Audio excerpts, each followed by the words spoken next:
देखो, तुम लोगों को जितना पैसा दिया जा रहा है उसे चुपचाप रख लो और अपनी पुश्तैनी जमीन के कागजों पर अंगूठा लगा दो, वरना अंजाम बहुत बुरा होगा। क्यों रे रहीम? कल तेरी घरवाली बद्धी जबान चला रही थी, उसे समझा लेना, वरना गांव में रहने लायक नहीं बचोगे। याद रखना, यहां की हर इंच जमीन मेरी है और यहां सिर्फ मेरा ही सिक्का चलेगा। ये बुलंद और डरावनी आवाज विधायक कुबेर सिंह की थी, जिसका खौफ पूरे शेरपुर इलाके में किसी महामारी की तरह फैला हुआ था।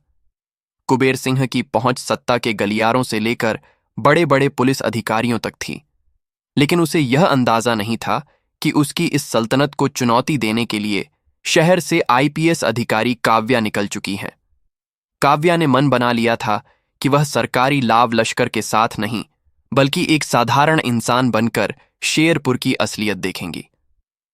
भेष बदलकर मिशन की शुरुआत काव्या ने साधारण हल्के नीले रंग का सूती सलवार सूट पहना, आंखों में हल्का काजल, चेहरे पर सादगी और हाथ में एक मामूली सा झोला लिया जिसमें पानी की बोतल और उनका निजी फोन था।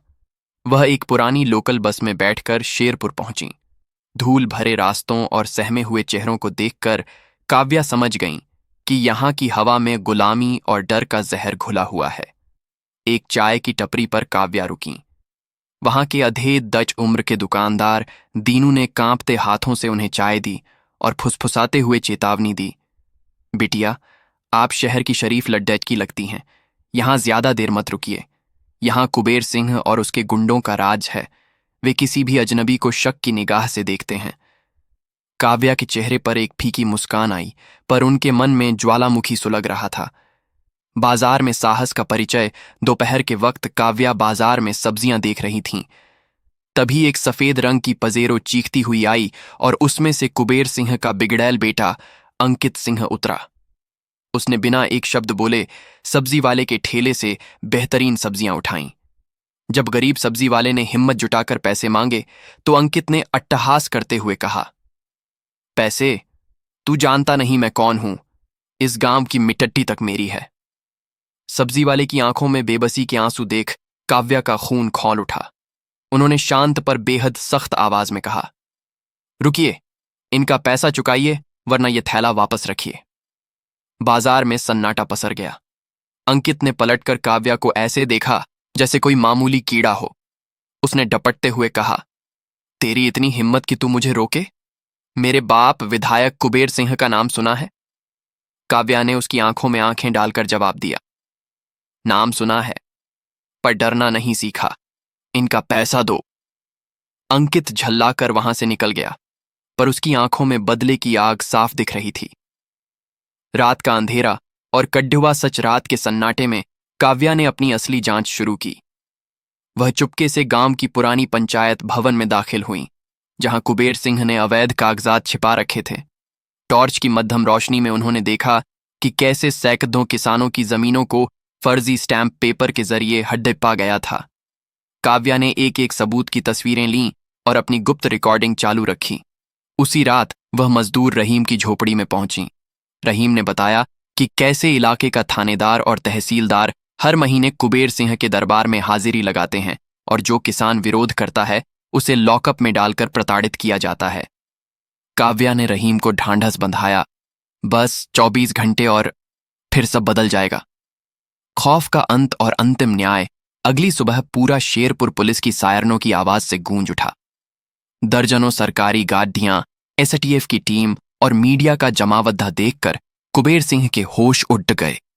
वह अपने बरामदे में खड्डा होकर चिल्लाया, ये क्या बदतमीजी है? मैं विधायक हूं, मेरी इजाजत के बिना यहां परिंदा भी पर नहीं मार सकता। तभी सबसे आगे खड़ी नीली बत्ती वाली जीप से एक महिला अधिकारी उतरी। इस बार वह साधारण सूट में नहीं, बल्कि अपनी कड़ीडीडीएचक आईपीएस वर्दी में थीं। काव्या के कंधों पर चमकते सितारे और उनकी आंखों में न्याय की चमक देखकर अंकित सिंह के पैर कांपने लगे। उसने थरथराते हुए कहा, पापा, ये तो वही बाजार वाली लडीडीएच की है। आईपीएस काव्या ने माइक हाथ में लिया और पूरे गांव के सामने घोषणा की, शेरपुर के निवासियों, मैं आपके जिले की पुलिस अधीक्षक काव्या हूं। कल जो हिम्मत मैंने बाजार में देखी उसे अब आपका अधिकार बनाने आई हूं। कुबेर सिंह, आपके फर्जीवाड़े और आतंक की फाइल अब मेरे हाथ में है। उन्होंने तुरंत आदेश दिया। विधायक कुबेर सिंह और उसके बेटे अंकित को धोखाधड़ी और एक अधिकारी को धमकाने के जुर्म में तुरंत गिरफ्तार किया जाए। भ्रष्ट थानेदार को सस्पेंड कर उसकी विभागीय जांच शुरू की जाए। अगले 3 दिनों के भीतर हर उस किसान की जमीन वापस की जाए जिसे अवैध रूप से हड्डीडीडीएच पा गया था। गांव वालों की आंखों में खुशी के आंसू थे। जिस विधायक के सामने लोग सिर झुकाते थे, आज वह अपनी गर्दन झुकाए हथकद्दियों में जकदा हुआ था। सीख: यह कहानी हमें याद दिलाती है कि सत्ता और पैसा चाहे कितना भी बड़ा क्यों ना हो, एक निडर व्यक्ति की इच्छा शक्ति के सामने वह हमेशा छोटा पड़ दिखता है। कानून के हाथ लंबे होते हैं और न्याय की देवी कभी न कभी अपना हिसाब बराबर जरूर करती है। यह कहानी पूर्णतः काल्पनिक है। इसका उद्देश्य किसी व्यक्ति विशेष की भावनाओं को ठेस पहुंचाना नहीं, बल्कि न्याय के प्रति जागरूकता फैलाना है। अगर आपको यह कहानी पसंद आई हो तो AI स्टोरी इंडिया चैनल को अपना प्यार जरूर दें। Thank you for watching video.